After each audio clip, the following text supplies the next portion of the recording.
Welcome to the shooting show. This week we head back to December and follow Chris Dalton on 2 successive Chinese water deer stalks, plus we bring you all the latest news from the shooting world.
We went out again to an area, there's some open rape fields with a cover crop, a set-aside crop with, looked like artichokes I think had been in it, and some kale.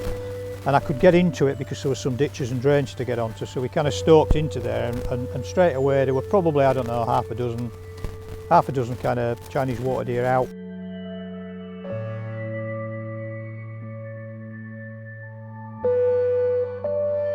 But at the top side of the field is a little set-aside margin with a hedgerow and then some maize at the back of it. And I could see from where we were that there were some Chinese water deer just laid up in the edge of that set-aside area. So we'll get into position there and hopefully get one of them as they come out to feed into the rape field, which is actually what we did.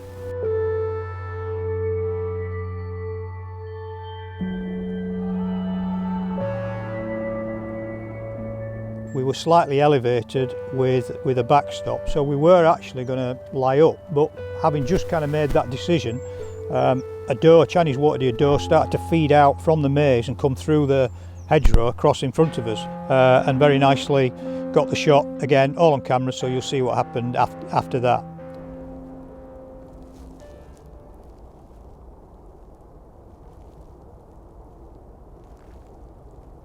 You see that okay? Whenever you're ready.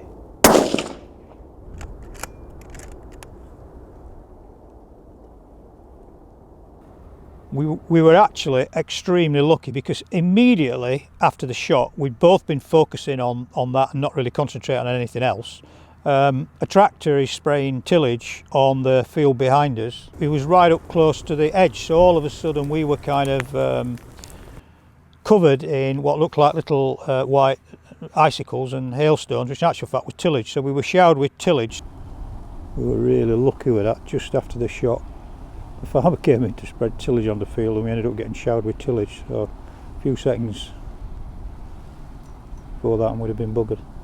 It just shows you we were so focused on the deer that we never even heard the tractor behind us. So that's a new one and that's a novel experience. I don't doubt that'll be an outtake sometime in Christmas either.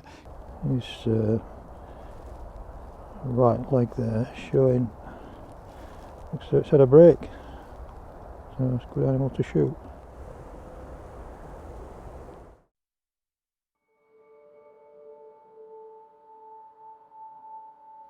Okay, last morning, day 5 if you like, job done. We'd really done what we came to do, but he was after a medal if he could. I'd seen a few while I'd been out guiding the previous day, and we got into a nice buck, and we were kind of in a little crater that's in the middle of the field. We managed to stalk into that out of sight. The wind was perfect, so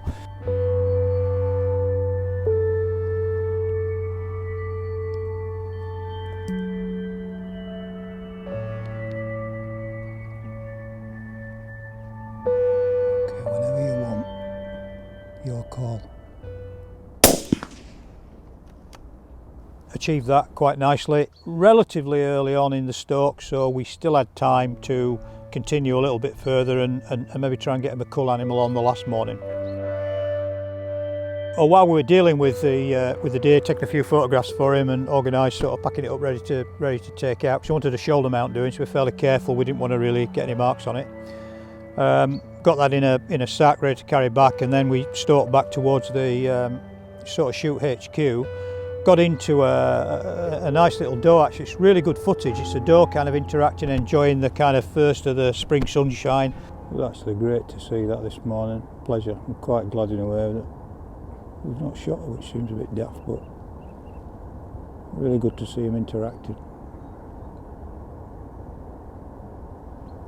They're happy as Larry now, none the wiser.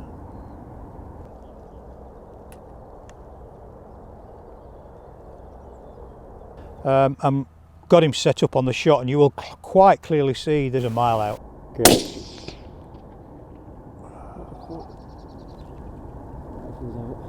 Yeah, that was a long way off.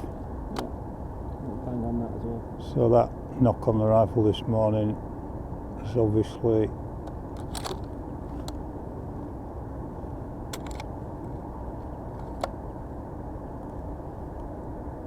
quite a long way. That you're well left. You can see the strike. Yeah, we'll leave it. We'll need to check that rifle. Yep. No harm done. So it's just surprising. Really, I suppose I shouldn't be surprised, and perhaps should have dealt, maybe not gone on to stalk a second deer, because it could have been a problem. Fortunately, we got away with it. So yet again, learning curve. We're all learning, and hindsight, really wonderful thing. But what we should have done is, after that rifle had been dropped, is we should have sacked it. Okay, I just got the. I was hoping these would come before we went down to Bedford. Actually, these are new Meopta long-range range-finding binoculars, which some of my clients have been using. I've been quite impressed with them actually. They're quite robust, got a nice feel to them. I'm just waiting to fit the strap on it, but they were waiting for me when I got back, so I would have liked to have used them down at Paul. So initially I played around a little bit with them. I need to set them all up, but they're really nice feel to them. Some weight to them, they feel as though there's something about them, and a nice sort of grip as well. Really, I'm quite impressed with them so far. So we'll see how they perform. Looks relatively easy to use. We've got various sort of combinations and bits of things we can do with it, but I need to read the manual first. But we will see how these go.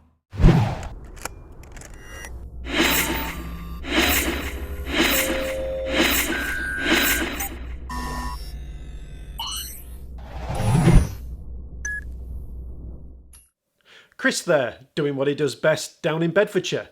And now it's the Shooting Show News. This is the Shooting Show News. It's the 12th of August and grouse appears to be in more demand than ever, despite the usual campaigns against driven grouse shooting. The Taste of Game campaign has published a guide to all the places people can buy grouse this year. You can download it from the BASC website. Meanwhile, with the Labour Party calling for a review into grouse shooting, BASC appealed to all politicians to recognise the contribution that grouse moors make. Despite Brexit, shooting continues to draw in visitors from Europe and even further afield. The Scottish Country Sports Tourism Group reports that there are 270,000 visitor trips to Scotland per year for country sports overall.